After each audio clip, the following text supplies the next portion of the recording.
We have 4 commissioners present and 1 online. We are going to have our invocation by Mr. Beecher.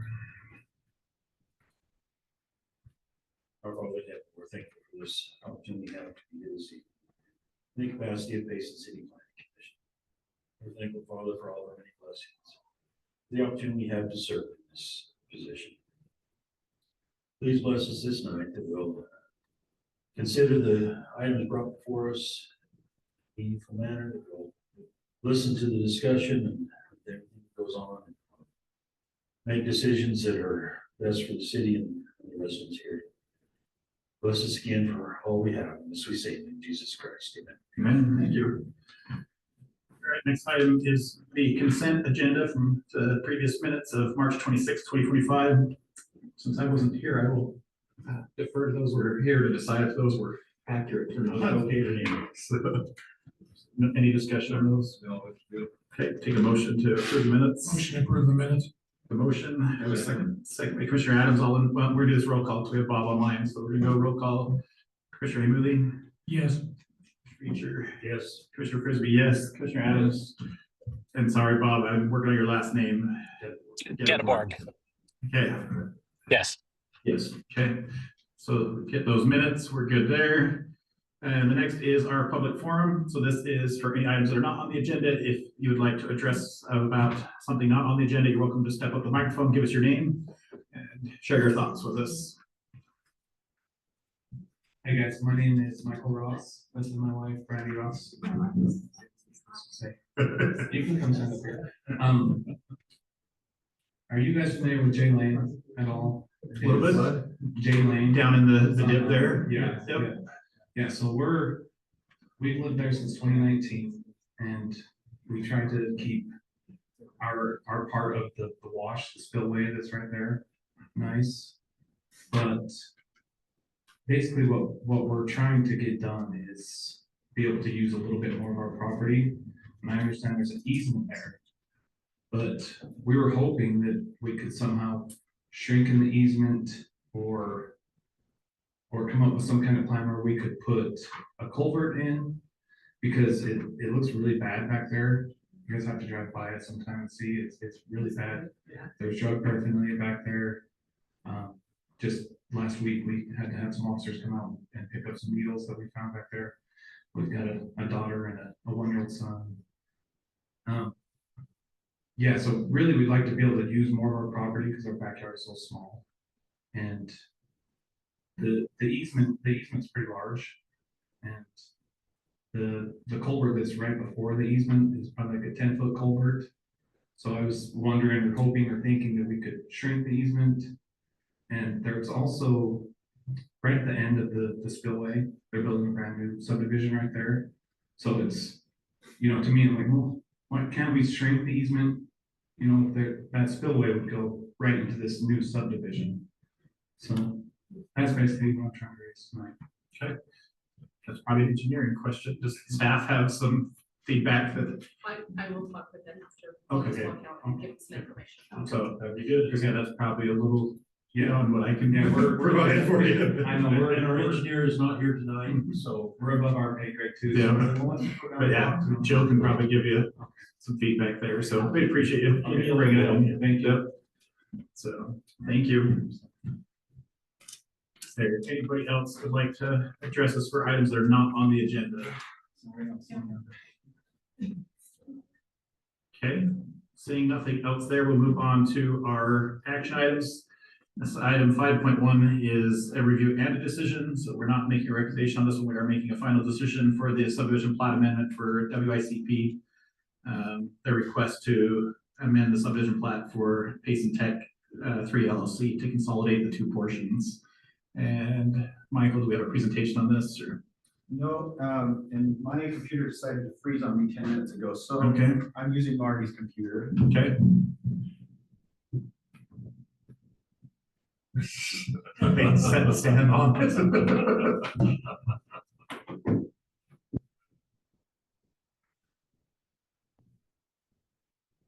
join it, just send it for mine. So on the screen here is the property. So The property just to the east here. Go there. The property on the eastern edge of this map, so over here is the Maverick station. And so what happened is Maverick only needed about 3.5 acres for their site. They did a boundary line adjustment. And for whatever reason, I don't understand it, but the county recorded it. And there was this line approximately where this red line is on here. It's both pieces, this piece and the larger piece, both have the new parcel ID number, but the line exists. So the owner of this lot is submitted a building permit application to build on this property. And we're trying to clean this up to remove this. And from what the county told them is we have to do a plat amendment. So it was the county making the mistake and now we have to fix it. So, And that surprises you? They don't want to do setback acts on both sides of that line, just put a small building there. so, yes. So what you see there is the amended plat, and then the red line is approximately what would be disappearing. Okay. Any questions on that? And it was a whole lot at one point. No, No, it was where the red line. Okay. Yeah, where the red line is where the lot was, and then that moved to where the black line is, where the letters start to the right over in this area. But for whatever reason at the county, it still shows the Maverick piece, which is off screen, then this small piece, and then the large piece. Gotcha. Whatever reasons. Okay. So it's a cleanup amendment, basically is what's going on. So this piece you're working on back behind the Maverick right now? Well, they've They're got their pile on it. They're finally get permit on this, correct? They're in the process of their site plan application, and then they will be doing. building permit, but I'm sure they're doing all It's sorts of weird that things. they've got the same number on it, but it's two different parts, two different. So this is on, which side of the Maverick is this on? West. So that's that new piece they are excavating on right now. And I know that they've been fiddling out there. There's material piled on it, but they're I know not that, doing okay, it. somebody- Yeah. Yeah. Yeah. I know they Scroll down want there and look at it. to do some work, and they might be a little over anxious. There's material out there that they're, but it looks like it's a lot of material that they're gonna use for Maverick, That could be true too. is what it looks like. It looks like It road could be base for just the Maverick. staging for that. Yeah. It looks like all sorts of things. There's two different crews, but yeah, that's fine. I just wanted to get it visualized in my head where it's at, so. Yeah, that's where it is. So you can see the half circle at the top. That's the cul-de-sac of this, the new street right there. It's actually not good. Oh, the cul-de-sac is not built? So I think the street has been started at least. But it's not, that cul-de-sac Okay. is built on that side. So it's only a half cul-de-sac built on the upper side then. Okay.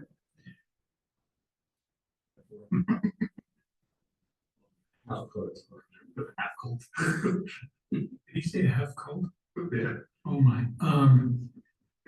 and staff doesn't have anything, this is just. No, cleaning up. this is just cleaning up. This really should have been addressed when the Maverick piece was dealt with, and for whatever reason, we don't know why. When we did the other plat, it should have been an issue. It shouldn't have been an issue. The county addressed it as a single parcel, but didn't remove the line. Well, I'll just make a motion then for approval to amend the subdivision plat. Any other discussion before we have a second? If it's just a clerical. I think you need a second before you can have discussion. Okay, I usually take discussion before I take a motion, but he was fast. Yeah. As fast as Maverick's moving. stuff. Okay. We have a motion on the table, we will have to make. We will, I'll make look for a second by Commissioner Beecher, and then we're gonna do this roll call as well. Commissioner Gettleberg, So you can Gettleberg. now do discussion, now you have a second. Okay, if there is discussion, I don't have any discussion. Unless Rachel has discussion. We'll do this. Be a roll call then. Commissioner Gettleberg. Yes. Okay, Commissioner Adams. Yes. Commissioner Frisbee, yes. Commissioner Beecher. Yes. Commissioner Becker. Yes. And Commissioner Hamudi. Yes. Okay, that will get approved and get the red line off their paper. So, and then we'll move on to item 5.2. This is a public hearing and it is a general plan amendment request by the city staff for amendments to the moderate income housing plan. So in your packets, you would have gotten something like this. There's a few things after the development services director looked at this, there were some clerical things that she wanted to see addressed, and she can potentially talk about those if she wants to. Nothing really substantive. The gist of what we are addressing is this is something we have to provide to the state annually. And you can see some of the things in here are just dates and things that have been changed, but for the most, Dates and numbers of yeah. housing. And some of those things still need to be changed that weren't done when this was provided to you. But going towards the meat of it, these bullet points are the additional strategies that we are considering for this. The state only requires us to have 3. But Robert Mills, our previous director and now the assistant city manager, was of the opinion of let's have more than 3. Because if we somehow fail or are not meeting one of those strategies, at least we're meeting 3 if we've got multiple. That's exactly what Robert told me too. So And so, we have multiple chances of getting the 3 we need. correct. Now, several of these are ones that I don't know how probable they are that they would get implemented, but it's only a strategy that we actually consider what's entailed here. So this is the majority of what's being done here. And then as the document progresses towards the end, it lays out some implementation strategies and whatnot. I don't want to go through all of those unless you have questions on them. But I did want to go through toward the end. There was one line item that Jill pointed out that we felt as if we could remove. And that was one of the strategies that is kind of duplicative. Let's see.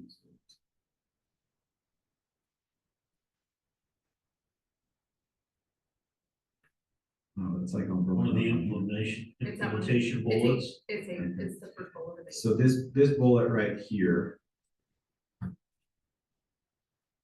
as part of the request for proposals, Payson City. So we are very nearly going to do a request for proposal to do an update to our zoning code. That's why we have our work session tonight. That's why we've been doing previous work sessions. And so this was one of the implementation strategies, was to put this in the request for proposal to have some language. However, the last bullet point in here more or less summarizes this. And it also makes it so that we're not necessarily beholden to put it in. So You want to evaluate it first. yeah, so the last bullet point talks about evaluating and considering, where this one is just, it's in We our, will do it. yeah, we will at least look at this ordinance that would be potentially implemented in the code, so. Any other thoughts or comments on this throughout before?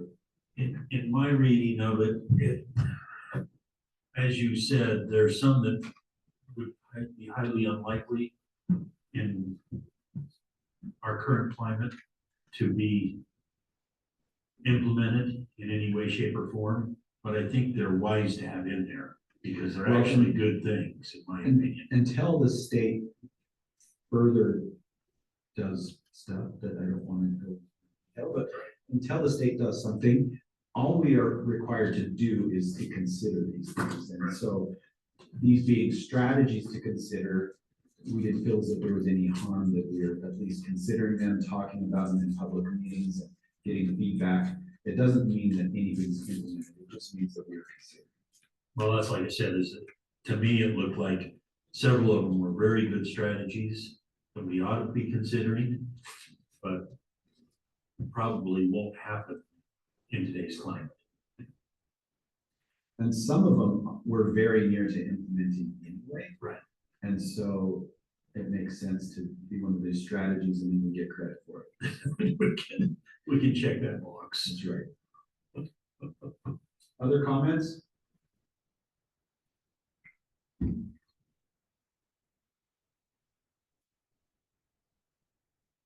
Okay, well, that's what I have on this, unless you want to delve further. Jill, did you want to talk about any of the feedback you had? I think it was mostly just clerical and not substantive, and I have the document here. It was really just dates and Yeah, it was date and numbers. demographic information, so. Yeah, because there were some references.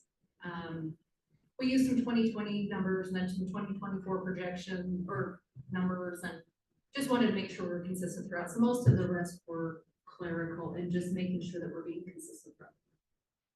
There may not be the demographic data necessary for some of these numbers, but where it is changed, we would like to do those.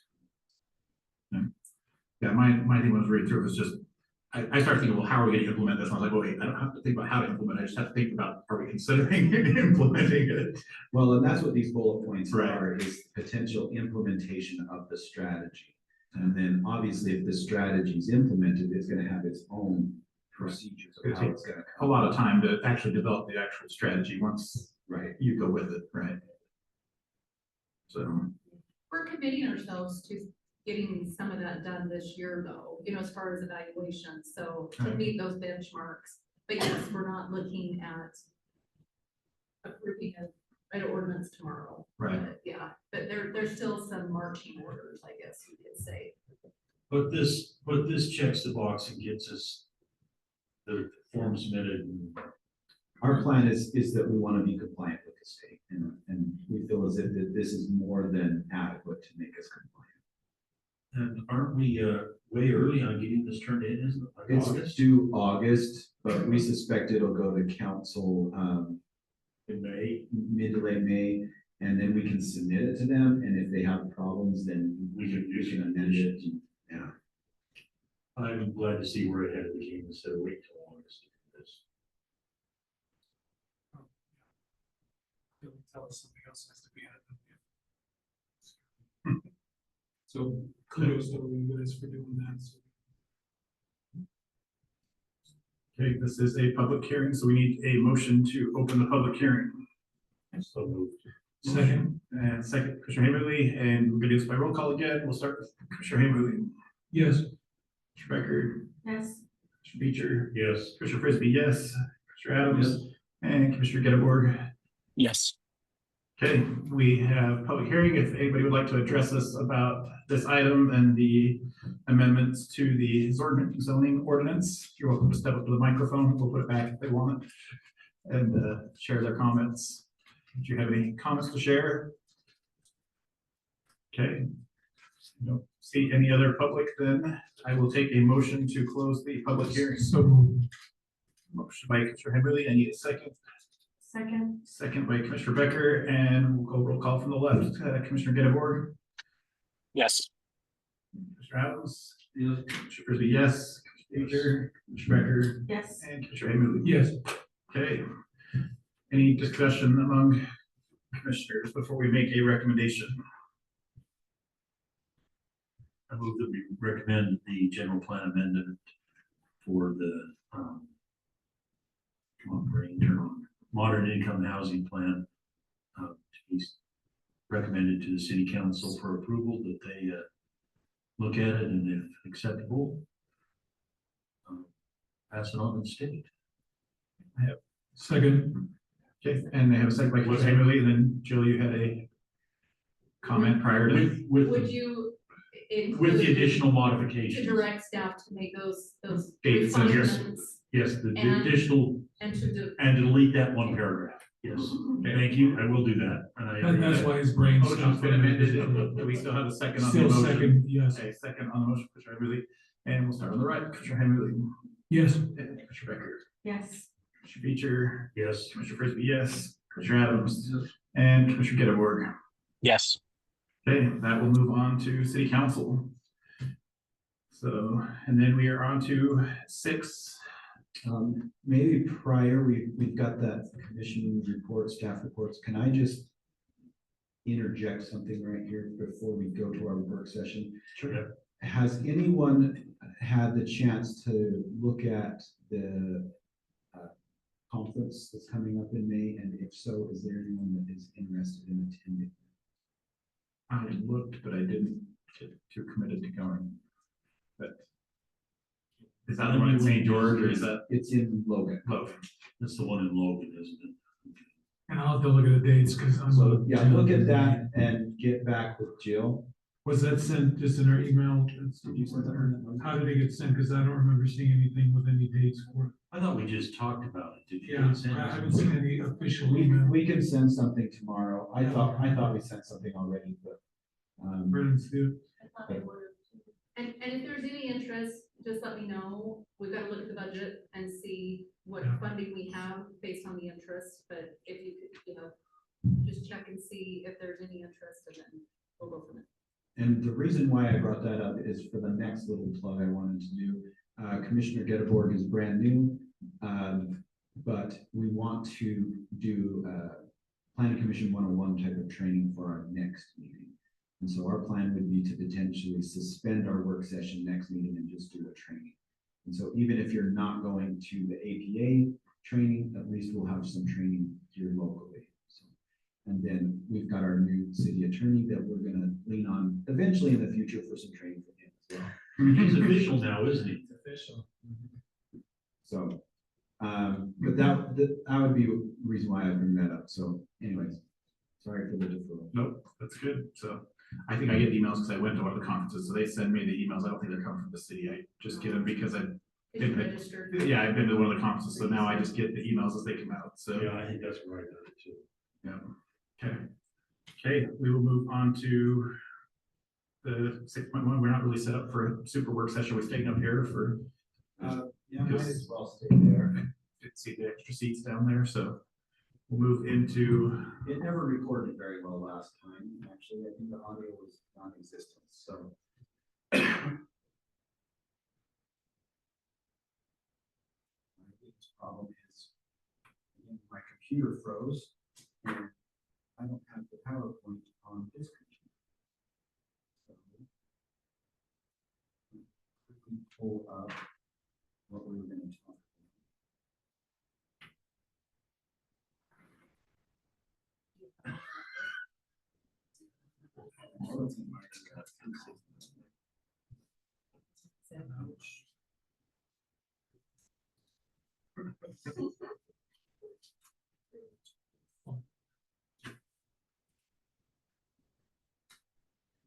Well, Michael's working on that. I was just gonna bring up one other thing at the end of the agenda, but I'll bring it up now.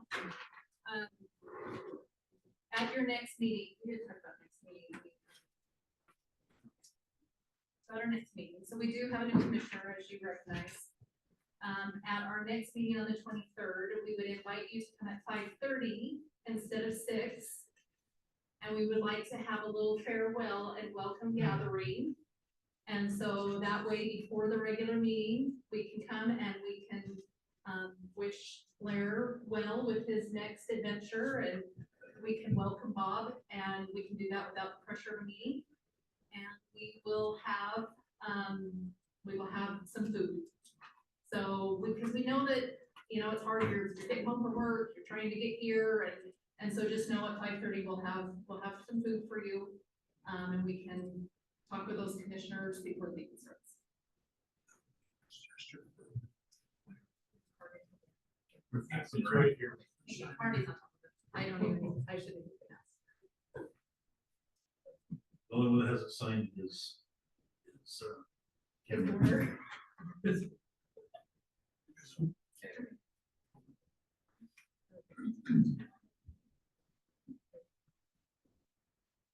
All right, sorry, I am literally pulling up the code because I don't know where we got to without that PowerPoint presentation. I know we got through the residential. 1/7 is one we're on.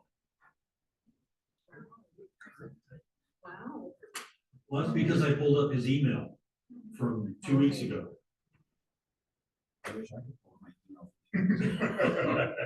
Okay. We're on the R&D research and development zone. Ask Marty, I came in early to read this because my house was a bad house, so.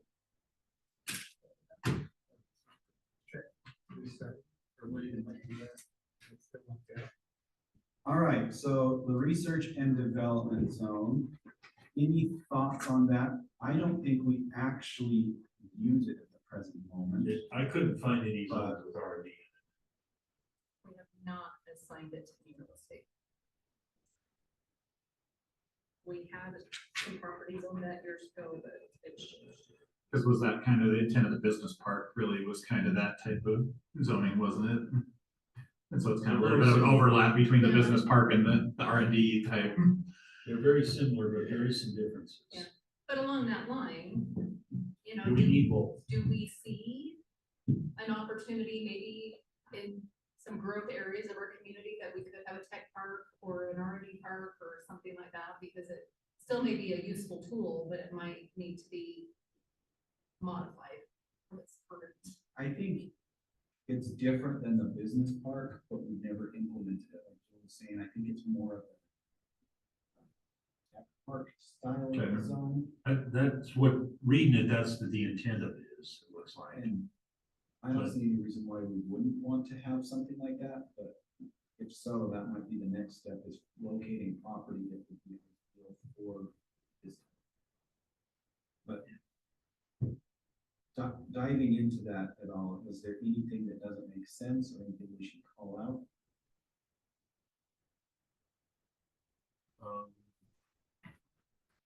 We've already talked about the height ad nauseum. Again, that's still an issue in my mind, that these kind of things, limited to 35 feet seems counterintuitive to what you're really trying to do.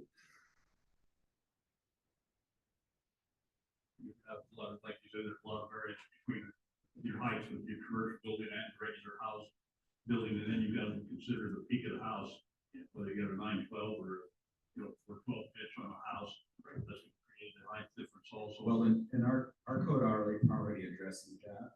The way our code reads with height is it measures from that, what's called the average grade of the property to the midpoint of Roof the peak. roof line. Yeah, But limiting this kind of a zone to 35 foot seems counterintuitive. yeah, I mean, it might be, we're already seeing that in the business park and some of the industrial zone where they're wanting 40. Yeah. And the biggest issue usually comes into play with fire safety. But a lot of these are warehouse style Warehouses. structures, and if they're not having habitable space in that height, that's not as concerning. Right. A lot of those research places also have bridge cranes that they use for developing things, and those tend to be a little higher as well. So Bob, any input on what you think a height should be in something like this type of zone? Well, it's a not to exceed height, correct? Yes, and right now it's only 35, but Yeah. there is some language that allows the fire chief to make that higher. I would say 40 feet actually gets you to a height that most people can comfortably have 2 stories in. Possibly, you know, with some flexibility for the cranes and other equipment that they might be putting into the places as well. But you also have to consider the parapet caps that go around the perimeter of the buildings. Those are typically a couple feet higher as well. And so if that's being taken into account on that, it's not just the interior height, you would be limiting, you know, typically those are 3-4 feet tall. And so you'd be only be So maybe 30 feet 45. inside. Sorry, say that again. 40 would be great. 45 would be even better. That would allow for input from the fire marshal to have variances on that. Okay. Well, do we And that would word it capture something that- most of the buildings. Like no more than 2 stories, because then you're switching that open space where it's not 4 stories, it's we're limiting to not having a 4-story building inside. It's, hey, it can be 45 feet, but that's gonna be open Well, space that's versus. another question item to consider, because the plunder building, for example, isn't that 3 stories? And so that's just something to consider, because this, we go up higher, as long as we limit it to stories, then we leave that open space to where, for firefighting and stuff, I would think it'd be more accessible versus letting them stack 4 and 5 stories inside of it. I think part of the reason why it says stories or height, some of that language is because it might only be a 1-story building, but they also need that. Right. And so that's why I was thinking if we limit it just to stories as well, so no more than, Yeah, it typically says like 2 stories Or 45 feet. whichever's less. so if they wanna have, 20 foot, great, but if they wanna try to do, a lot tighter, then I think you create more of a fire hazard or difficulty fighting fires at least. So, I think maybe the idea would be that we get some feedback from the fire chief.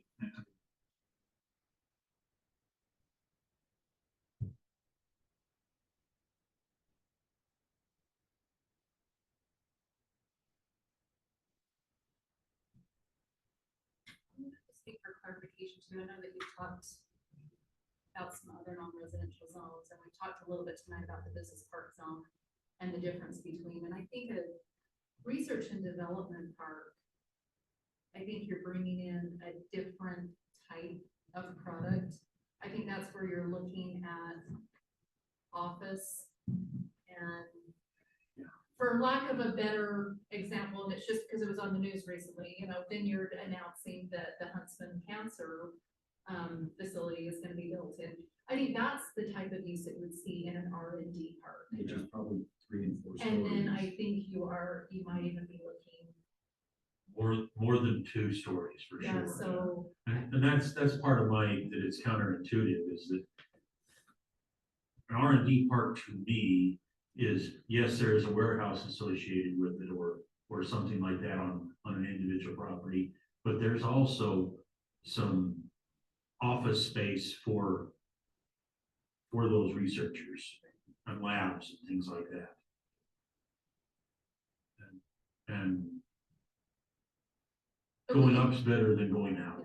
well, and we could approach it that way with, the fire department too. It's just like, okay, if we were in the business park and we were looking at, office warehouse or warehouse buildings, what would that be? If we were to look at more of a employment center in Right. this type of environment, I mean, are we looking at some fair office buildings that maybe we're seeing at Point of the Mountain? I mean, maybe we're not looking that tall, but maybe a similar style of space.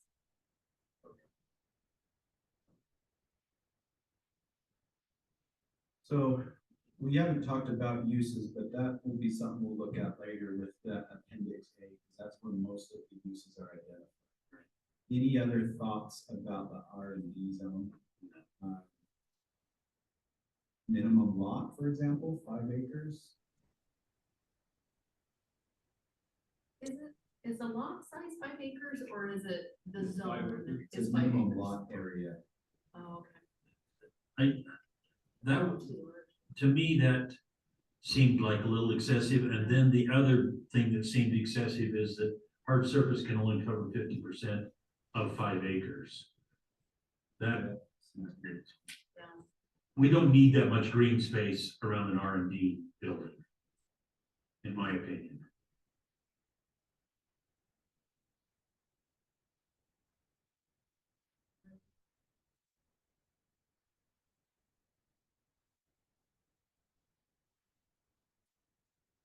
I was trying to find what paragraph that was in, but I can't. it's 13-14-17010. It's the permissible lot 10, coverage. yeah. Yeah, 10. Paragraph 10, yeah, there it is. That just seemed wrong to me. I know we're trying to preserve some green space in that, but that's a lot for an RV. They're researching Grass? landscaping, Evidently. right? Landscaping materials. Going back to the business park zone, what is it, Jill? 15% landscaping? It's only 10 in the- Here, I'll look it up. Anyways, perhaps match that. Yeah. It is. It's 80%. So, 20.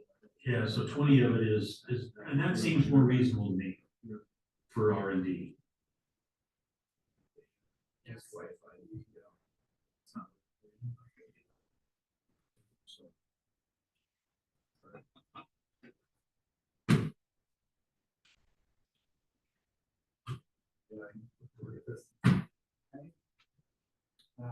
Other feedback, or you think we're good to move on? I think we can move on myself. Yeah, we can move on. Next one, Jill, I'm gonna lean on you for this one. 'Cause I don't know why we have an overlay zone and a zone called neighborhood commercial. This was my question too. Because we have a parcel of land. We have in- one parcel That is zoned NC -1. -1, so you can't get rid of the code if you have a parcel that's zoned that. So, so could the we- only reason, so if we were to apply the neighborhood commercial concept anywhere else in the city, we'd use the overlay. Right, But couldn't we rezone that property and then give it a designation and then? Yes, yes. yes. And if we are gonna have the two categories in this, they need to be exactly the same, and they're not. Actually, there were some changes we made with the overlay that, there were some things we did not like with the zone. I don't care which one you go with, That we but changed, but yes. they should be exactly the same. Yes. Which parcel is this that we have the NC Oh, on? it's by, Well, I wanna say it's Riley's. No, Riley's is the No. overlay. Oh, is it It's- overlay? it's just Is it- right oh, it's here just one somewhere. right across the street here. It's right The here. State 44 Farm. North, 44 yeah, West. it's the right in this building area across the street. someplace right Yeah, here. it's right across the street from the Civic Center. The State Farm? one, Not the is it? State Farm, Oh. where Summit Foot. Oh, is gotcha. in that building. Okay. But yes, I do actually like Robert's suggestion that we could probably, I mean, we just have to work with that property owner because we'd be applying the new regulations, I mean, in a different way on the parcel, but we would Then- have to rezone and apply the overlay. We could do it. And if they were non-conforming, we could leave them as a non-conforming because they were there before we rezoned it, right? You could establish that with the overlay. Yeah. You could, yeah. Yeah, that was my question about those two. Okay. And, So that's then good then if there is gonna be two of them, they should be the same. Well, there's no reason to have two of them if they are the same. Exactly. Yeah, we would probably just get rid of the zone and keep the overlay. I think council likes overlays because they get. They some have more feedback discretion over in there. You're right. Once something is zoned something, you can do whatever is allowed in there, so. Hi, Bob. So, CT commercial transition zone, Jill, do you wanna talk about that one? Cause I don't know what that zone is for. We just need to delete them. Oh, perfect. There's 3 different ones. There is a lot of history. And they were created to address a specific issue and None of them exist. that situation changed. And we've never. None of them even- exist. We've never even read the text since that time. So that one just needs to go. Okay, I would agree with that. After I read it, I thought, why do we have this? We already do this with other parts of the code. But with that, and I know that this is in another section and we'll probably talk about it another night, but transition among zoning districts is important. It is. And that, so the history behind this, anyway, was because of transitions from commercial to residential, or residential to industrial or whatever. So I think in another section of our code, we need to talk about, we have some reference to land use transitions, but it could really be. It needs to be beefed up. strengthened. Yeah. I agree. And then there would be no need for this at all. Right.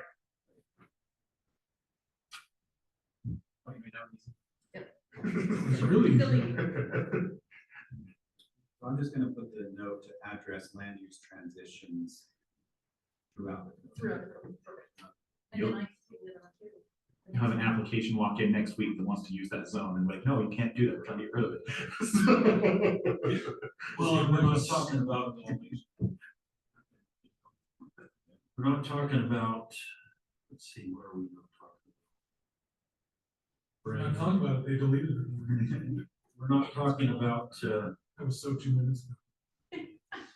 oh, there it is, the historic overlay zone. So the historic, We have the historical district overlay, and we have the historic residential overlay, which are almost exactly the same. yes, but the historic district overlay,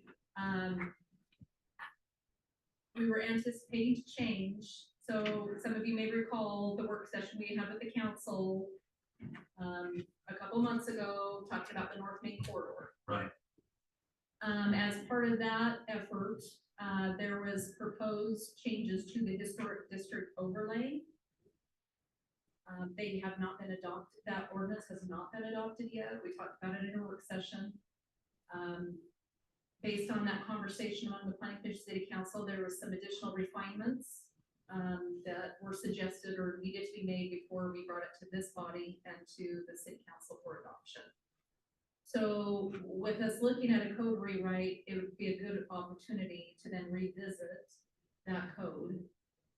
And I may even put it on one of your agendas in the next month or so. So we can dive into that, because we talked about the whole project and the ordinance was just part of it. And maybe we can just focus on the ordinance, because then if you're supportive of that, because it is significantly different than what you're seeing now, Kirk. But if you're comfortable with that, then we could utilize that work that was done with the consultant to then include in this section of the code. So maybe we make a note that so on that one, let's review the draft. So my recommendation is that we don't do anything until we get some further direction on those two. Okay. Because it goes I agree with into that. a lot of detail in Yeah. that corridor. Yeah. Because I think this is like a page. Is this one? Pretty If short. you were to print It's- it out, maybe a page it's- and a half. It's 8 paragraphs on the one and 7 on the other, so it's nothing. Right. So, We've lengthened it. I mean, sometimes we don't want to lengthen, but in this case we are. so question on that, Jill, we only have one historic overlay and not be concerned about both of those, or is there value? In reading them, I think you could combine them myself personally, but that's just me. We can look at that. I can't answer it, but yes, great suggestion, but yeah. I'll just put the same note then next to that.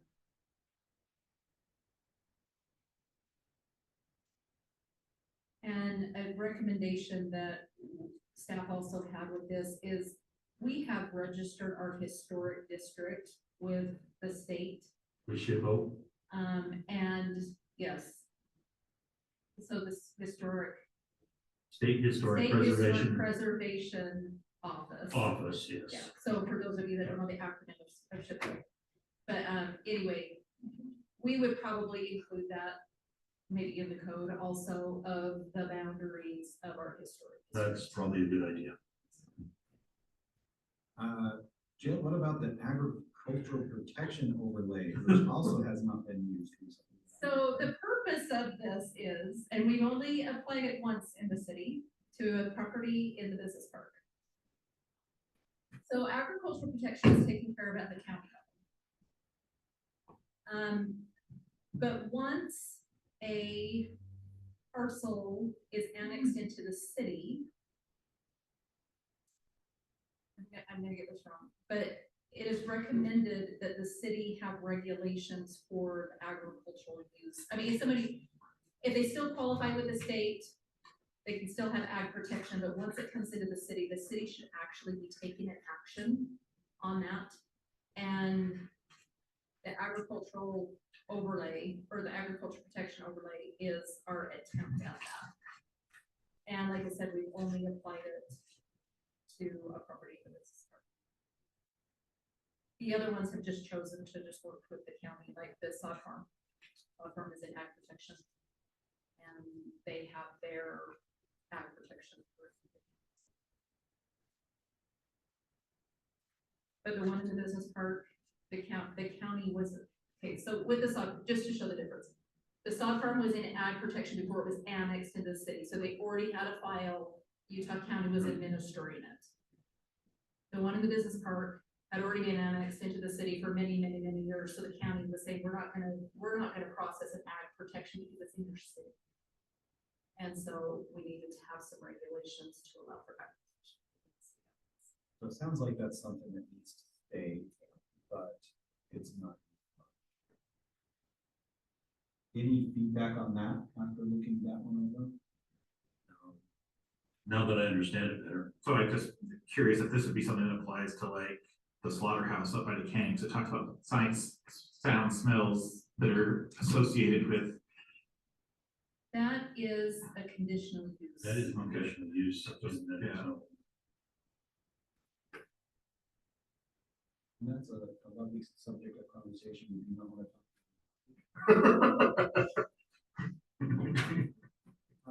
Yeah, it's my backyard essentially. Okay.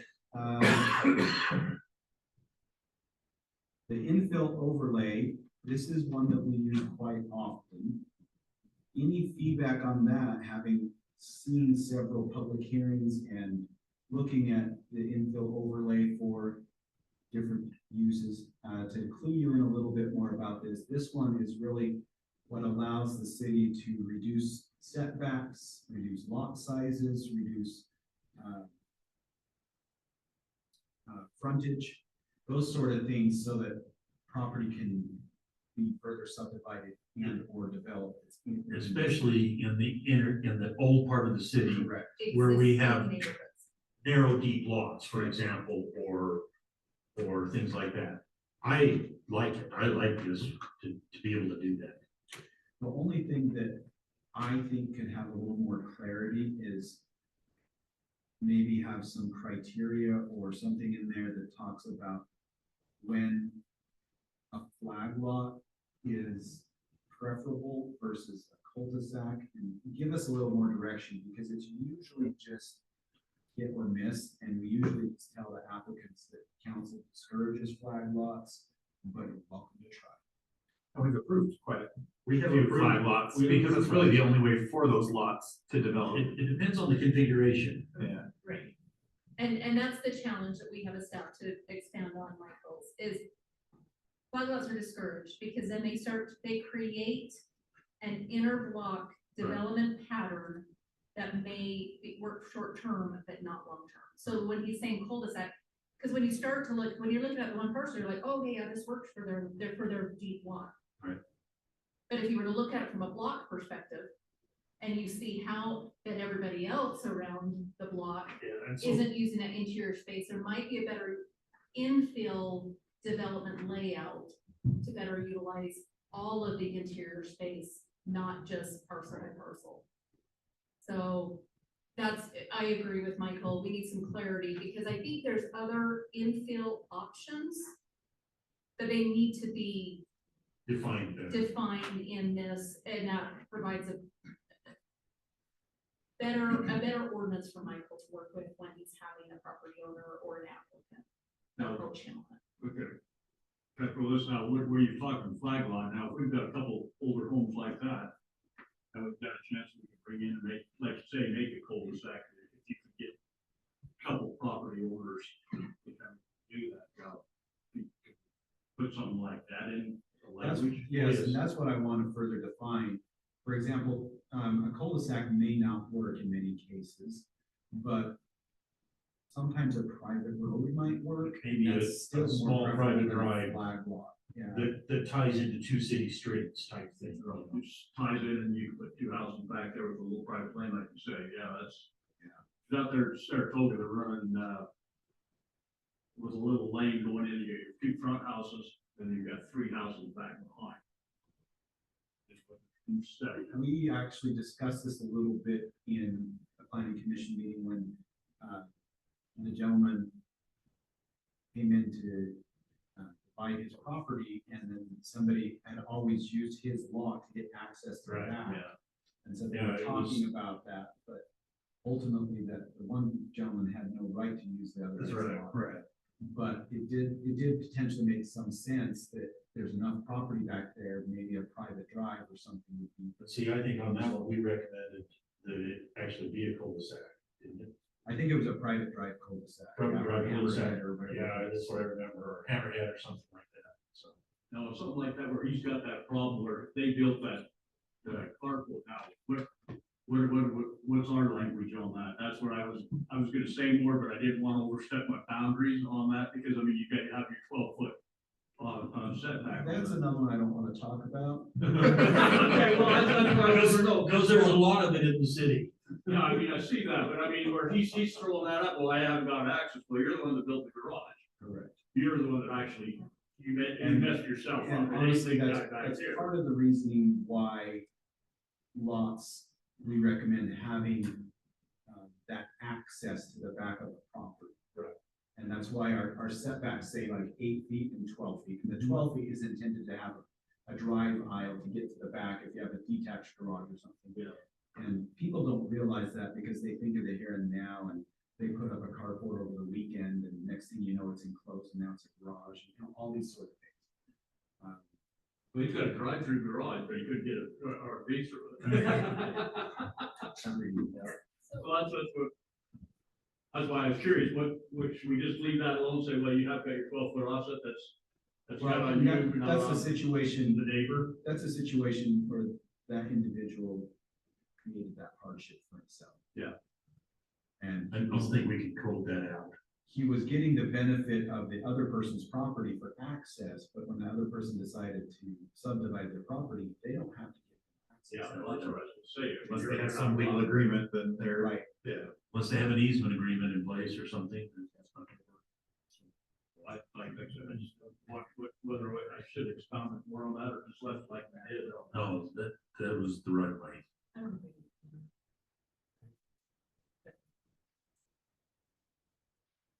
So on infill, just in general, one of the goals, when we adopted the 2020 general plan, there was a heavy emphasis, I mean, for those of you that have read the general plan. Anyway, there was a heavy emphasis on infill development. Yes, there was. And for us to put codes in place that would support and encourage. At present, this is all we have, so it's Right. very limited. So I would say, Michael, that this would be one that I think we come back, and have another conversation about.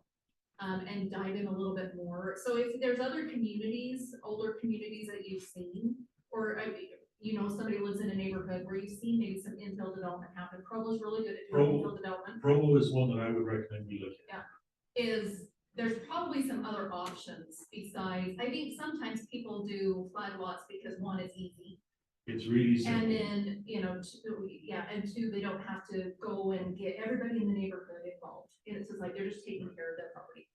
But, I think we need to look at some other additional tools to how we fill in some of these spaces in. I would recommend we existing. start looking at Provo and a few other cities like that do that and do it pretty well. And there's that fine balance with existing neighborhoods because, and some of you have probably seen this over the years,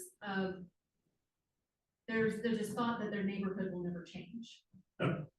And, so when you see a new development come in or additional units, and, I mean, it can be done and it can be not, it can actually be a benefit to the neighborhood. But there's always that fear of putting a whole bunch of units and changing the whole neighborhood. For example, the Green Church site over here. Right. I think that developer did a really good job of how to integrate it. I mean, it's not all built out yet, but to integrate it into the neighborhood, because they're like, okay, we're not coming in and doing, 20 townhome units. This is a single family neighborhood. There's multifamily across the street here, and there's some duplexes here and there, but they came in and said, okay, we'll do twin homes, a mixture of twin homes and detached single family. And then they also require that they be single story upgrade to help fit into the neighborhood. And you can tell with the old homes versus the new homes, but with infill, I think that's really important, that we're looking at, okay, this is integrating into existing neighborhoods. It provides an opportunity for redevelopment and reinvestment, but you also don't want to change the character of the neighborhood. And so that's the fine balance of allowing you don't us to wanna change the maximize character. use of the property, but still keeping in character with the neighborhood. So, that's my 2 cents. On your private lane, now, how would you put a spec on what you want as a private lane? I mean, We have standards, we have standards for what private drives can be, so we just adhere to that. Width and the ability to get a fire vehicle down there, so. I was just curious whether, you know, if that was set. Standard on that. And we even have the quantity of housing units that can be served from a private.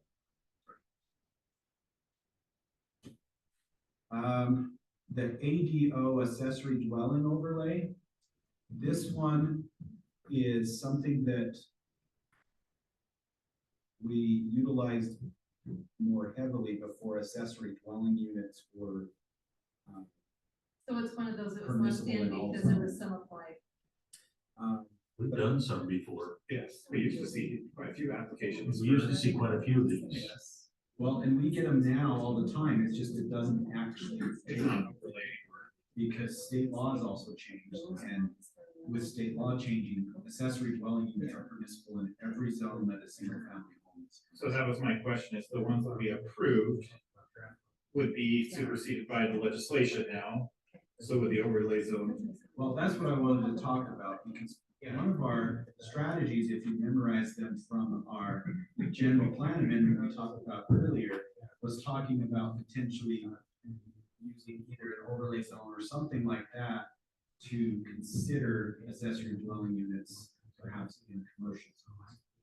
Yeah, part of that reason is the state is talking about it, and that they put it as one of those criteria items to help with moderate income housing.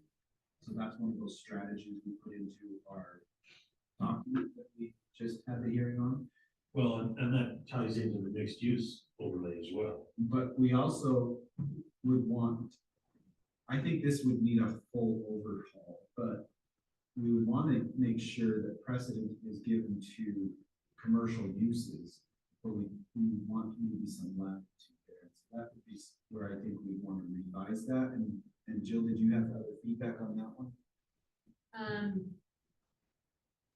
Just want to evaluate it, but Michael said something that was really important there, is the priority needs to be commercial.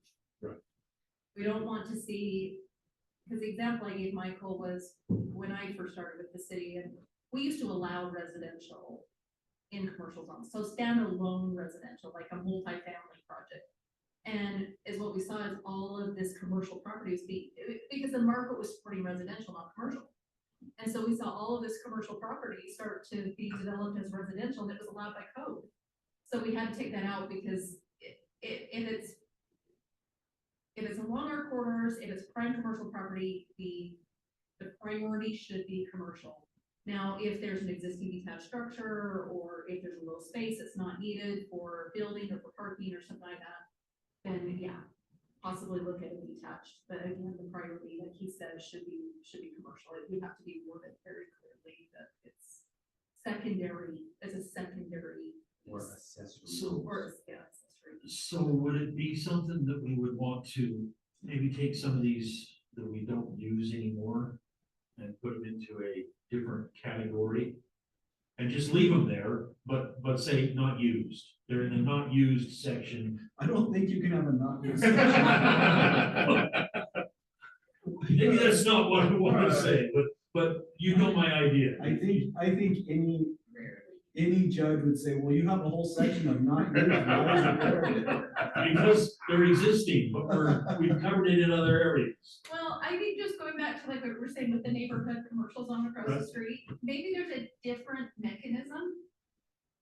So maybe we look into that. I know I just leaned over to Brandon and I was just like, there's not any way we could, anyway, so I think, yes, I think that's great Your direction. first that- tough thing to do. That we could look and see, how could we still have it exist or grandfather to support those applications we've already approved by not having all these words still in the code that we're gonna use. Right. So, We can just put a big stamp, big NA on all of this stuff, right? And and leave it in the code. Yeah. That'll work, won't it, Brandon?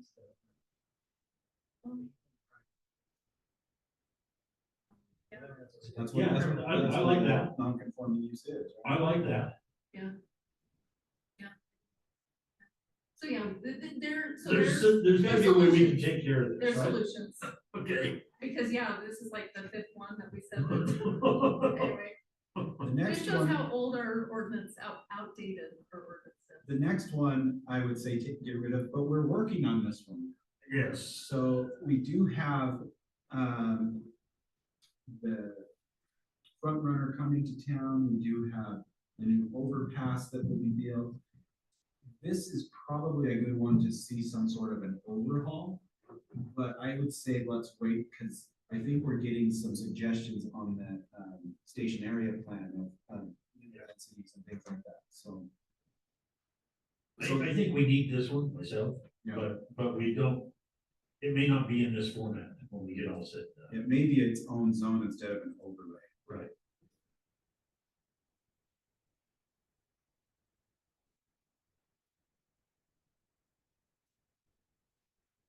So I just put consider revising the station area plan. The next two are very similar. The only thing different about them is the minimum lot size, and that's the mountain and hillside zones. Any thoughts on those? So you would combine, I mean, with it only being that one section that's different. that would No, just- I'm just saying, I mean, do we want to change or do we want to combine? So, or- so the difference between 1 and 2 is 1 is limiting building in a mountain and hillside zone, whereas 2 is promoting it. That's the biggest difference I could find between the two. Yeah, so MH1 is. Okay, wait, I think. MH1 one unit per 10 acre, Right. right? MH2 is 1 unit per acre density. So is what that means in MH2 is if you have 20 acres, you can do 20 units. Right. We're not saying you have to use the whole 20 acres, you could cluster it to only disturb one portion of the building while still protecting the hillside or something like that, but it shifts the density around to the most suitable location. Right. But yes, that's how you That- put it is correct. That's the biggest difference I saw between the two is 1 is don't build here unless you absolutely have to. The other one was you can build here, but we have a lot of control over you. And I don't think that there's necessarily anything wrong with these. I have gotten a lot of phone calls and a lot of people wanting to potentially develop, especially near the golf course. And so maybe this is a good time to consider, are some of these things too restrictive? Are they okay? Is there things we'd rather see?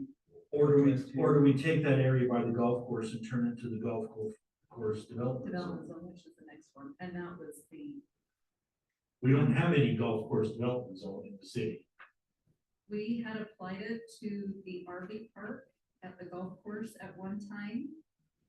And then the changes, and then the golf course determined that an RV park would be better. But the RV park, where the RV park is at golf course, it was But slated, currently, we don't have any. it was golf slated for course. development, and we had actually taken proposals from developers to build a development there. And then the position of the city changed, and it's now a further improvement. So the one place the MH2 is next to the golf course. Maybe that would be better served if it was the golf course development zone, because it's specific to the golf course and how to handle it around the golf course. The only problem with the golf course zone is it talks about up to 10 units Yeah. per acre. Right.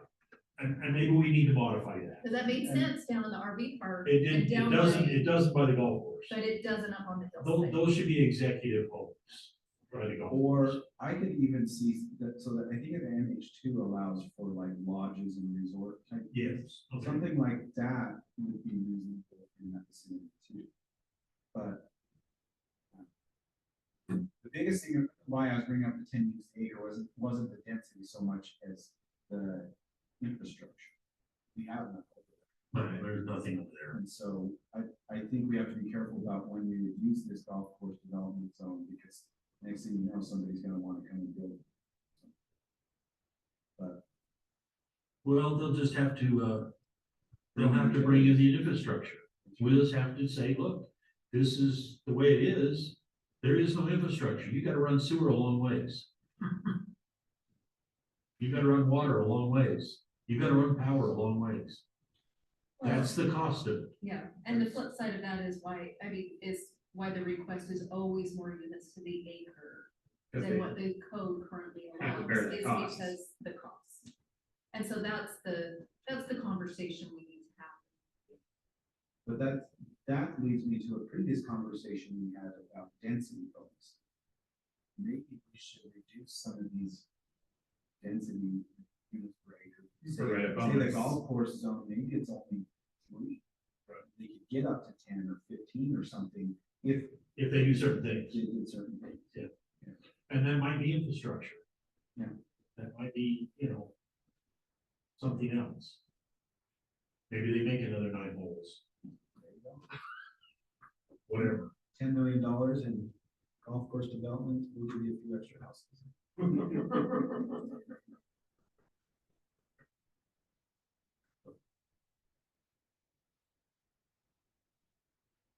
Have we ever done, Thoughts on the mountain home or mountain hillside? what's that? No, just, I just think it can be combined. Yeah. I think it can be you call too. it I think you can still have 1 and 2 that's that's differentiated, sorry, I couldn't pronounce the word. Say in MH1, it's this lot size, and MH2, it's this lot size, but if everything else, if all the rest of Everything, the pretty code much is the everything else same, was the same. it's just really that, so just to reduce the length of the ordinance, Yeah. let's combine them. I do have to say 1 lot per 10 acres, or 1 unit per 10 acres, that's huge. It seems But it's, pretty, but it's in areas where But- it's so steep that that's all you can. Yeah, if you look at where it's at on our zoning map, yeah, it's, It makes sense. so I guess this is where we're applying It makes sense, except for the person that bought it at a bargain discount price. Right, I thought he was gonna develop it. Yeah. I thought he was gonna do another Timber Lakes or something like that, a little deeper. Any other feedback on the golf course development zone? I like your density. Planned community zone. Have we done any of those? Yeah, the entire Bamberger Ranch. That the was north planned end is community. planned community. So planned community, and it's fairly new. When I say that, within the last 10 years. But anyway, no, I think, yeah, and where it's applied to 750 acres, we need to keep it intact. Well, and other cities have used it. But that being said, again, maybe it needs to be looked at for density bonus type things. Right. Maybe clustering of development, things like that.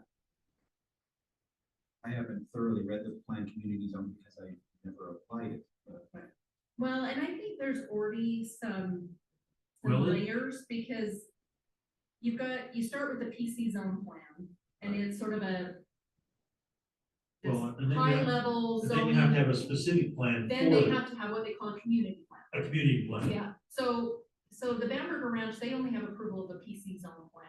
Right. And so we have a general layout of where commercial will go, where residential will go, where the streets will go, it's just very high level. 30,000. Before they do any development on any of that property by that north interchange, all the Bamberger Ranch. Sorry, I keep mentioning locations, and I don't know if you know where I'm talking, the Johnson Place or whatever. The Bamberger Ranch is the church property that's at the north end of Payson, the Main Street interchange, so where the UVU, pennants are, where all of The that. church that's property, all that that's area The there. church property. But yes, so they did so when all the property was annexed to the city, they did a PC zone plan to say, okay, this is generally where the land uses would go, so the city council would feel comfortable with annexing that much acreage. And then the code requires that before any development happens, then they have to do a community plan. So then the community plan is gonna come in, and so you got the general plan, then you have this PC zone plan, And then you're getting closer to development, so now the community plan, they're gonna come in and they would provide additional detail of layout of roads, type of housing product, heights, things like that, before then they get to a development proposal that would be approved for construction. And then they gotta do the actual subdivisions and everything that are inside of that Yeah. community plan. So I think there's enough layers in this actually that it gives us the protection, but I didn't see any problem with it. But with all of the code, I mean, it's always worth reviewing and seeing, like Michael said, it's just, I feel like Yeah. we should get something for the density we get. And so if we have opportunities like density bonuses and things that are spelled out, we might as well do that. Make the community better by allowing the additional. Well, have something like amenity package, but it's not very specific. It's just like, oh, if you provide the proper amenities at development, we'll give you a bonus, but it's not super specific about what that really means, so it leaves a whole lot of interpretation. Planned reclamation zone, That's the dumb, we don't even talk about that. it's the landfill, it's the landfill and the gravel mining operation, so. But this was a new zone when we annexed the landfill into the city. It was a new zone we created, and I don't know how much we've actually looked and reviewed it since that time, so it's been over 10 years. I doubt it's been looked at. I mean, Perry, how long have you been in the city, 10? Maybe No, 10? we've only been, Oh, we've only been 5 years, okay. I would say 5 years. But yeah, and, but, so it'd be worth reviewing. I don't know if there's, it's a little different because the city owns it. Now, maybe if it was a privately run landfill, or, you know, if the city didn't have that control, you know, maybe some of these requirements would need to be adjusted, and so maybe when we look at it, we need to look at it through that lens. That if someone were to come in and they wanted to do the PRZ zone on another piece of property, and they wanted to operate a privately owned gravel and mining operation, would these requirements be, would it cover the concerns of the, would it give us the ability? I didn't read it in that light. But, and so maybe that's a twist that we look at when we're doing this code rewrite, is look at it through the lens of a private operation, I didn't look not at a it that way. Isn't there another one sitting there just below the dump over a little further south? There was not a landfill, but a gravel and mining. Yeah, that's what Yes. I'm saying, there was somebody's, so now that would fall under this zoning. Yes. If it was in the city. If it was in this, then absolutely it would. Yeah, I'm just looking at where the dump and the, anything to do with their thing, that's just kind of on the line. Right. So that's why I figured. Yeah, it's just south of the city line, I think. I think that's right. I just, you know, looked up, seen them, and I go, that ain't the cities.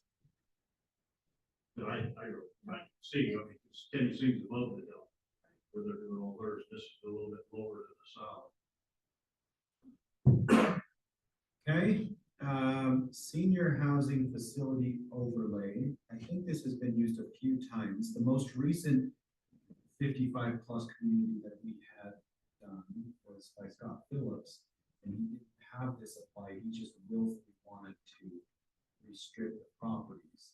And this is all out of his own desire. There is no development agreement, there is no restrictions, there's nothing recorded on the plat. He just wants, because it's right adjacent to the 55+ community over there right now, across from the hospital now. And so he felt it made sense that way. So in theory, he could actually put anybody that wants it. So I think something like this overlay is probably useful if you want to protect the neighborhood that you're trying to. I have not thoroughly read this. Yeah, and section. Michael, the other one that it was applied to is South Haven Farms. Yes. So the 4-story, The South Haven Farms the development. 55+ rental Yeah. is, they use this overlay. Any feedback? on I this? read this and it didn't look like it was bad to me. Okay. There was, and I know I'm gonna get it wrong, but maybe, Michael, if you're writing notes, let's talk to Jeff Souther, the developer of that, because he needs to get some funding. Anyway, there was he was looking to refinance that project and they actually wanted our code to be, I think it was a change to the age. I'm not saying we need to change it from 55 and increase We're it, gonna change the age group. but, maybe just put a note that Didn't he come in with another one too? Jeff, didn't he come in? He's potentially working with Redbridge, but he hasn't finalized. But I thought he came in with an idea for another. A while back, it's been quite a while. I think it was before your time. That makes sense. I'm not sure. So NC neighborhood commercial overlay, this one makes more sense than the other one.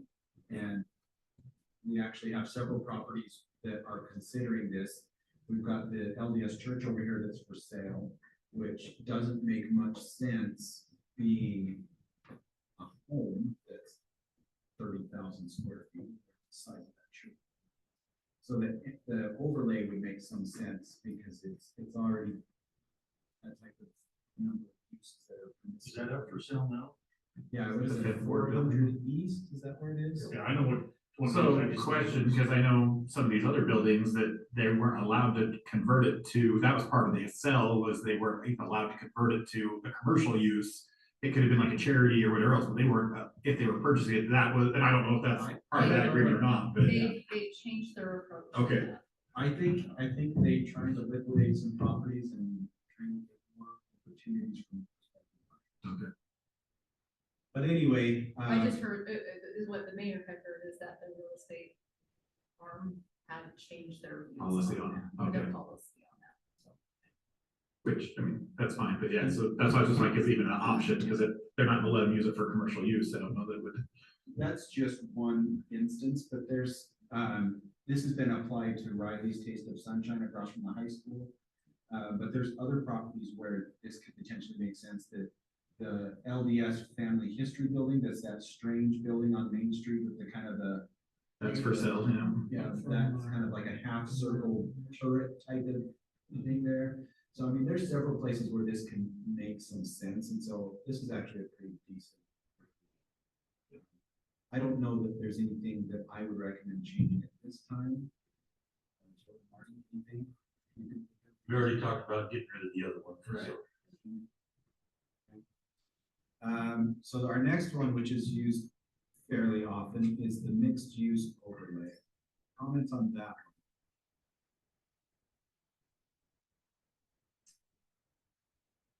Most recently, this was applied to for the Spring Creek Landing. Over by over there Jimmy by John's. Jimmy John's. That was the most loved product by the By the property owners. still hasn't been built. They're Their not- site plan process. Are they still working on it? Yes, they had some other things that took more precedent. Priority. And so they reached out to me and said that they are still.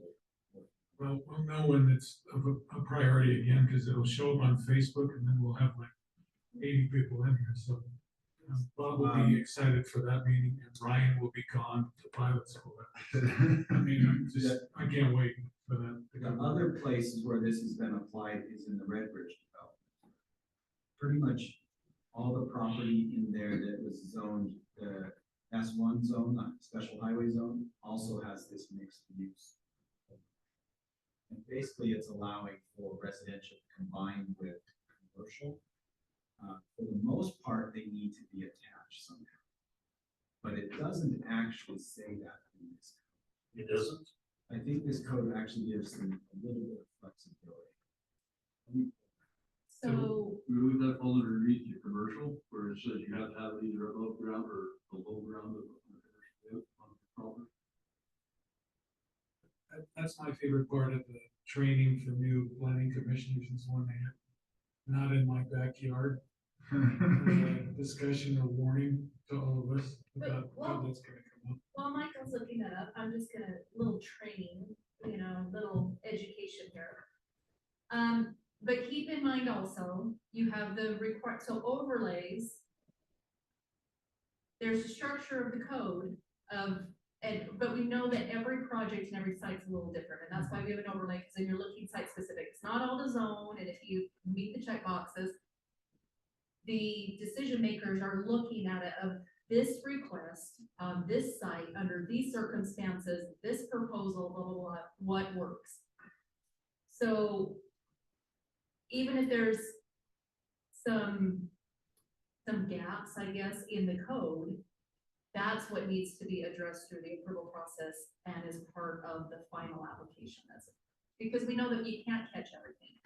And so that's the purpose of the overlay, is to allow, okay, they brought in this proposal. They said they were going to attach the commercial with the residential. It was gonna be vertical, one building, or it's gonna be separate or whatever.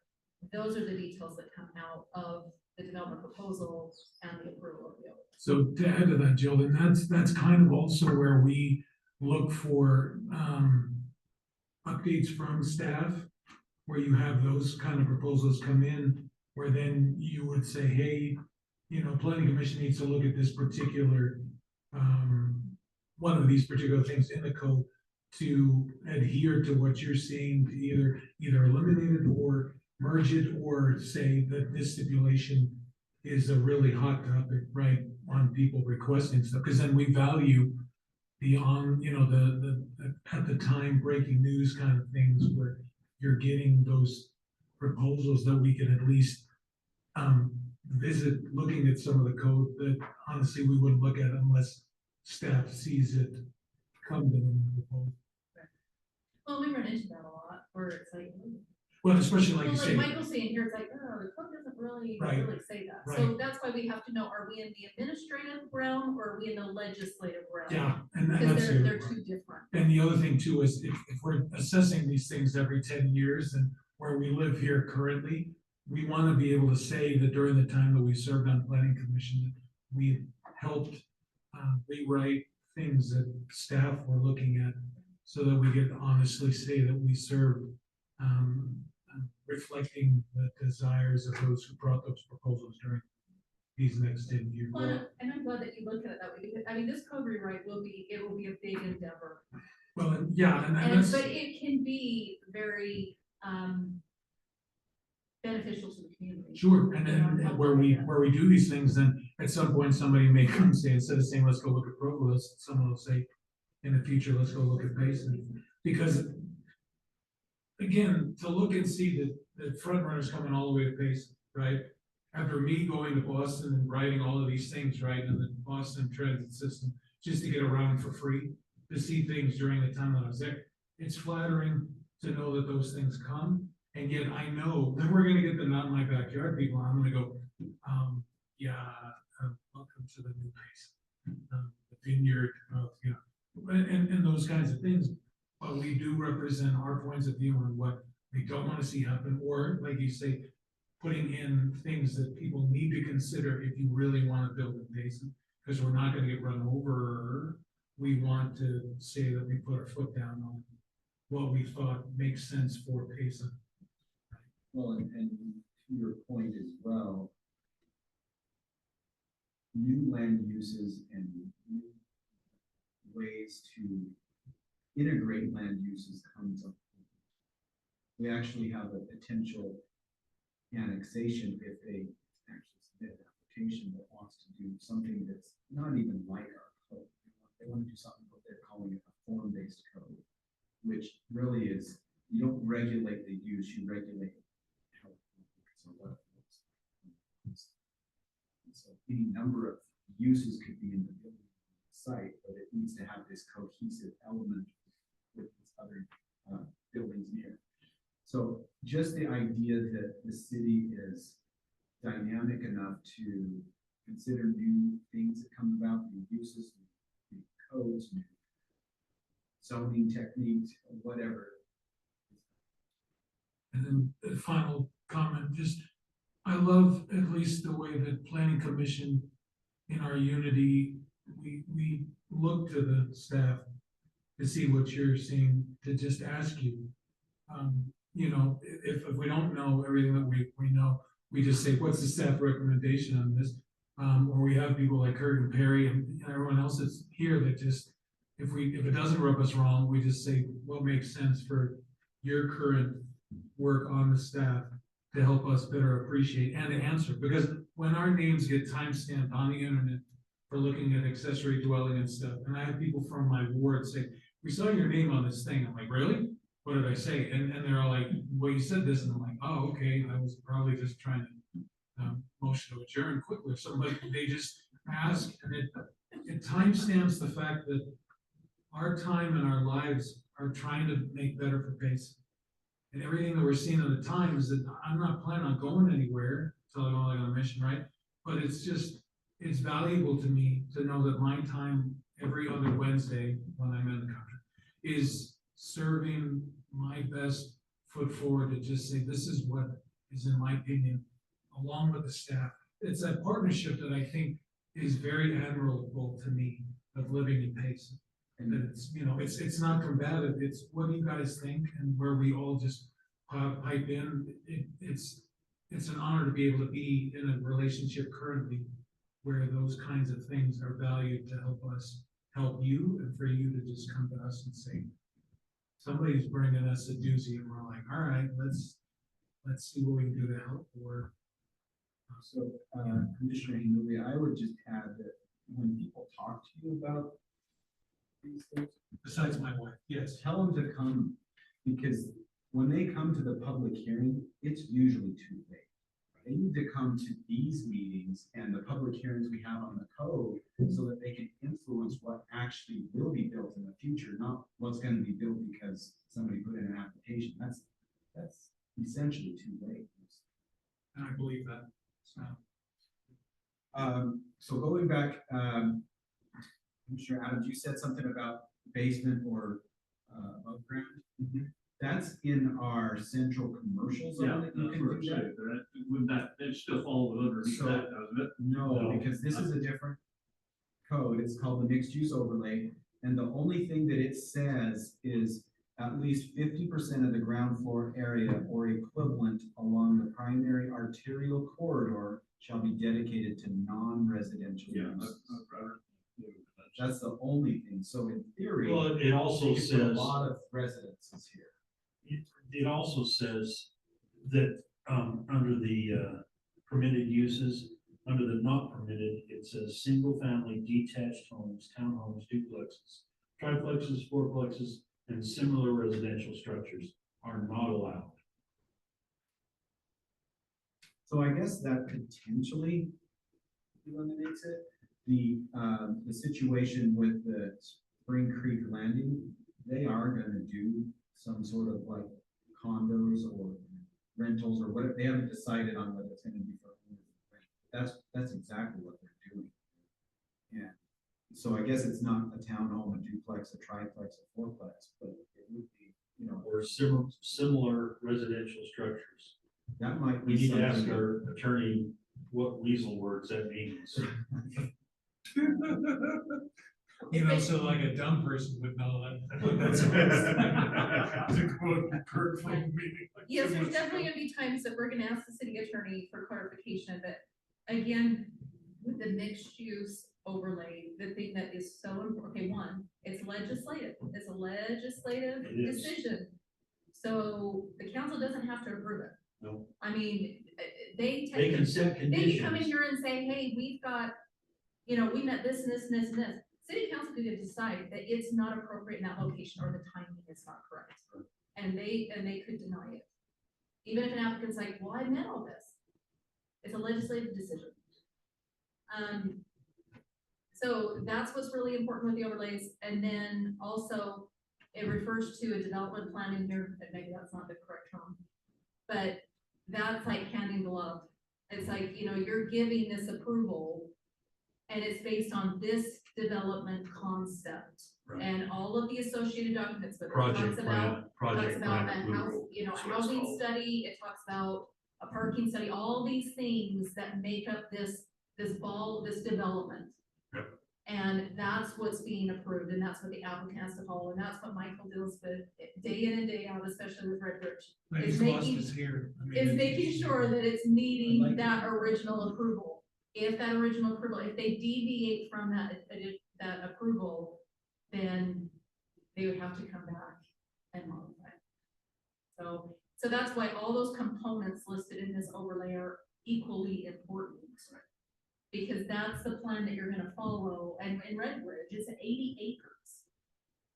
And it's a big development, and it's gonna take many, many years to build out.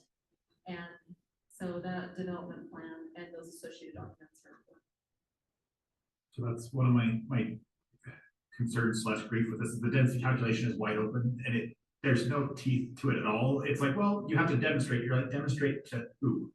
So I don't know if there's any way we can strengthen that to create a plan that's acceptable, instead of demonstrate, create a plan that's acceptable to the city council instead of demonstrate, because when we're leaving it as, well, demonstrating that it's desirable project, well, whose definition of desirable project are we using? And in that density section, we don't, to me, it seems really vague and open, and so there becomes that whole argument of, well, it's desirable to the developer, it looks great, but and so I don't know if we can modify that to where it just says, provide a parking that is acceptable to the city council, or is acceptable to, and just reverbiage that. And then my other one in here is the open space. So when we talk about open space, we talk about 20%, but is there any way to talk about massing that open space? So that instead of just saying, oh, we've got 20% open space, but we need a certain mass of open space as well that creates, this is Can part of you my. consolidate it, Reason- so you have a. So at least, yeah, so like my concern with the one down by Jimmy John's is their open space is the breezeway between the two buildings.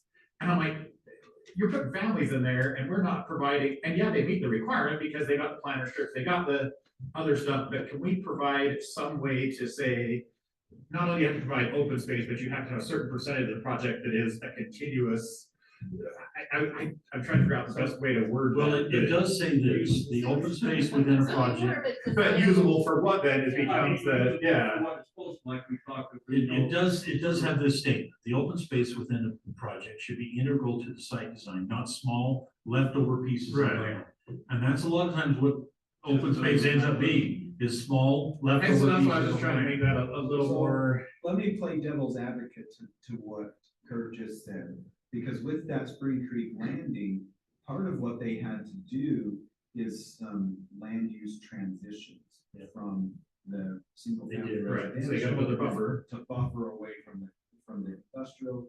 And so really they're putting in this open space, it's really gonna have some trees and some gravel and, you know. That's actually the next McDonald's sentence in cups it. Yes. in there because people don't clean it up, right? When it could have actually been like a small little playground and park area for the residents and, you know. So it's difficult because we have those other regulations talking about the transitions. And do we want to get rid of those? Not necessarily, but maybe this is a situation where we should have reduced the size of the building, let them go another story and have some more open space on the ground. They were proposing a 4-story building and having open space on the top, Right. but that was shot down. So, Unfortunately, Yeah, not in my backyard, that whole, yeah. so anyway, yes, I they were, think there's they some were, the view was being latitude there. obstructed to the cherry plant. I'm not sure what Yeah. the problem was. but- Yeah, But their concern was people looking, I mean, granted, there's, even on 2-story, you're looking over the fence, but. So you feel that we should review the open space, at least the open space. Yeah, and that's not just in this zone, but that one in particular does get to me when we approve this, because we use this a lot. Is that, hey, if we're gonna do open space, if we're gonna have 25 units, we need to have a pretty sizable space that a kid can go throw a ball in without hitting a car or a building or at least in my mind's eye, we need You to be still have the providing. transition between. Correct, and so and- they may have to have more than 20% minimum because they need to have one big piece at least, and then the buffer zone, and so they might end up with 25 or 30%. And I would agree, I definitely agree, and I think these mixed use, whether it's at a small scale or a large scale, like Red Ridge, they need to provide open space. They're they have a residential use, they have people living there that need open space, they need a place to, light and air. They need a place to take their dog, they need to, if we're introducing residential into commercial areas of commercial, there should be some open space requirements. I would even say that, I know that the mixed use overlay is on a grander scale, but I think even for introducing residential into other commercial zones, for example, downtown. And if we're gonna have residential there, they need to have residential amenities. I mean, it doesn't need to overwhelm because you're still in the commercial zone, but if you're having residential units there, there needs to be some residential space. Well, I mean, this one has the amenities, which is good. It says, hey, if you're gonna go this big, you're gonna provide amenities, and so that's fine, but I think the open space a lot of times just gets kind of. And another thing to It's maybe an add to the afterthought. open space is more of what Ryan's saying there is that the open space needs to be usable, not just the buffer, not just. I wonder if the Things like open that. space should be significantly higher, maybe like 40%, for example. And then based off of design and Then when you go back to your reduction bonus, desirability, they could have a reduction. For example, a third story plaza on top of, that has an open space patio plaza for the residents to use should be counted as open space. Right. But nobody's gonna do that on a 1 or 2 story building, because there goes all of their residential units. right? And so maybe that's where you go back to the bonus system is, hey, if you mass or if you have this, then we will provide a reduction. Yeah, it's 35% right now or 40, but depending on how you mass or utilize it, we may reduce the requirement if you could utilize it in an acceptable way to provide, or for the residents or whatever. I don't know. I just was trying to figure out how to word that to where it make better sense to somebody.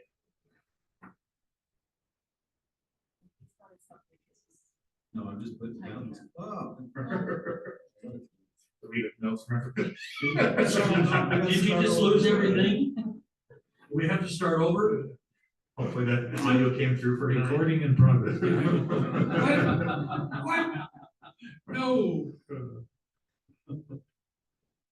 No, the other one that I like to look at is massing, and scale. I think in Red Bridge, they did it. The 4 and 5 story buildings are actually at the core of the downtown area of Red Bridge. And well, in this case, they have an architect that, has really paid attention to some of the details of neighborhood design and scale and how it integrates into the bigger project and to adjacent. But we're not always gonna have that. And so I think our code needs to say it, that, because when you look at this, I guess they could technically go back and say, well, I want to put a 5 story building back over here. And it may not be in that core, because you're really wanting to have that, condensed development at the core of the development, and then you fan out into other traditional neighborhoods. Right. And where this allows 5 story buildings, you want to make sure that we're getting those placed where appropriate. Well, and another thing on the open space is that open space, if it's a swamp, it ought to be counted as 10% of the normal. Yeah. Or something like that. I mean, if it's Usable space. if it's a swamp, it can be counted as open space, but it only counts 10% of We have some of what other open language space counts. in our, at least in our multifamily, and I think in some of the. That doesn't necessarily mean anybody developing property ever. But we could also look at where that's at in other titles, and we can clarify that more. Yeah. Because, it shouldn't be, 1-to-1. No, Maybe a ratio, maybe they do get some, they get some for it, yeah, because it does Absolutely. add to the because it aesthetics, does. but it isn't usable, Mhm. other than aesthetics. Especially because, like you said. Breed mosquitoes. You can't even cut down the high grasses and things, so it's not like you can even make it look attractive. No, So- you can't. So another question, we talk about between us legislative versus administrative decision. would it be helpful at the beginning of like these overlay zones to have that just called out that says this zone is a legislative decision and allows the city council large deference in how this is applied? Would that be helpful to just have it at the beginning? So when you hand that to the developer and they say, hey, we want to use this zone. Yes, but just realize this is an administrative decision that allows the city council a lot of leeway in what you have to do to approve. I don't know if that would be helpful because we talk about it here, but is the developer, And it's in the code, yeah, but whether or not we're talking about. it's like right at the beginning of that overlay zone. You know, 11 out of 10 developers don't look at our. So it really won't matter. Okay. But for you, like in a staff report, or at the beginning of a presentation. And you guys call that out a lot, that you're letting us know this is a legislative decision, this is an administrative decision. Right, it'd also help when there's a public forum that's gonna happen, that they could understand that we're starting to be regulated by so many things legislatively that it's tough for them to come in and just say, well, you guys are the ones that are gonna say yes or no, and I'm like, well, we're gonna say yes or we're gonna say no if it's already dictated by what the legislature told you guys. So once upon a time, I sat on a planning commission. And I knew the answer, but I would always go back to staff and I would say, so tell us what this means, blah, blah, blah, blah, blah. And then I would base my motions on, based off of what's in the staff report, based off of what's in the code, I recommend we do blah, blah, blah. And then people could still hate me as a commissioner, but I'm basing it on our ordinances and on our staff's recommendation. So now they take staff instead of the commissioner. I love that. You can point the finger, Okay, my motion is, we blame Jonathan for everything. We're fine. Oh, And he's not here to defend himself. Well, then in abstention, then That's that's why, kind of how I we said do it. things That's why sometimes. he's not here. He's So, bringing the cake to next meeting for Blair, so yes, I think that would be appropriate. But I that would be think helpful when it's legislative. we to have, help us to we have one more zone, but I think it's the doozy. So it's the RMF zone, which is our multifamily zone. And my thoughts are, if you're okay, that we talk about it. Yes, I agree. Brandon wants to talk about it now, but I think we want.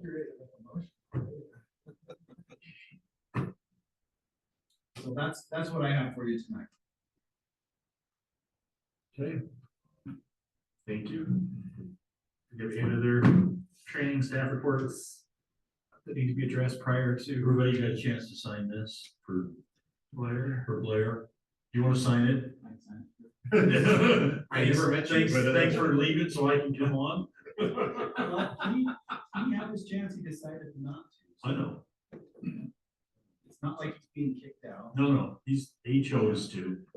He actually submitted an application, he told me, and then changed his mind. So you asked about staff reports and things like that. Are there things as far as developments or things like that going on that you want to know more about so that you can feedback to people? Marty does send out that monthly report, but And we used to get like a quarterly project update. I don't know if that's just things that are being worked on, and I think that's kind of fallen away, but we used to get kind of a, hey, these are the things that are in the works. the rap sheet. Yeah, and that was nice, just because Yeah, we were like, hey, these are the projects that they worked on, these are the applications. so, and as far as being worked on, so there's no update on Mo Bettas? They have, I only get asked because if not, then my wife and I cater, and we like catering occasionally, I but think they're pretty close, but Marty, they have not had their final. They haven't even applied for business. that's what I thought. And so when people are like, are they coming and stuff, and I'm all like, I hope they They come. have a sign on their building, so. Oh, they do have a sign. Signs on the Okay. building when I drove by yesterday. Cause yeah, cause until Mo Bettas comes, I mean, we cater for the Polynesian things, and so, I mean, I'm gonna love eating mac salad at Mo Bettas. No ma'am, cause I operate out of the United Kingdom, I mean, yeah, just, We get the numbers on the permits and stuff, but we don't actually see what they're specifically for, at least unless I yeah, I haven't don't know where to look, I see the numbers It's of. something more like a rap sheet. Yeah, Yes. Robert's weekly report has a lot of that in it. Yeah, Sometimes I just, again, when people ask me and I'm all like, Does everybody get that? I do, Everybody that has a Payson email, I think, should get it. but if there's anything specific going on in the community that you've noticed, if you wanna know about it, you can try to. And I think this is actually kind of a good forum to do that in, but if you also want something in a document format. Just kind of ongoing projects. Sometimes like we have projects that we approved a year ago and you're like, whatever happened to that project? Did it just fall apart or did it? And I guess if I was better like Kirk, he actually calls the city council and finds out what happened to it then. So- I think we could do a combination of those. I Yeah. think maybe looking at the rap sheet again, maybe quarterly or something Yeah. would be useful. But I think, but to Michael's point too, I think on a light agenda, you know, we can add that on the agenda and give you an update on projects. Cool. All right, I will entertain a final motion. Motion to adjourn. Motion to adjourn. Do I have a second? Yes, all of us. Second, all in favor by yes? Yeah. Yes, we're all present, so any opposed? Until the 23rd. And we'll- At 5:30, but that's not our meeting at 5:30. The meeting's not till 6. So.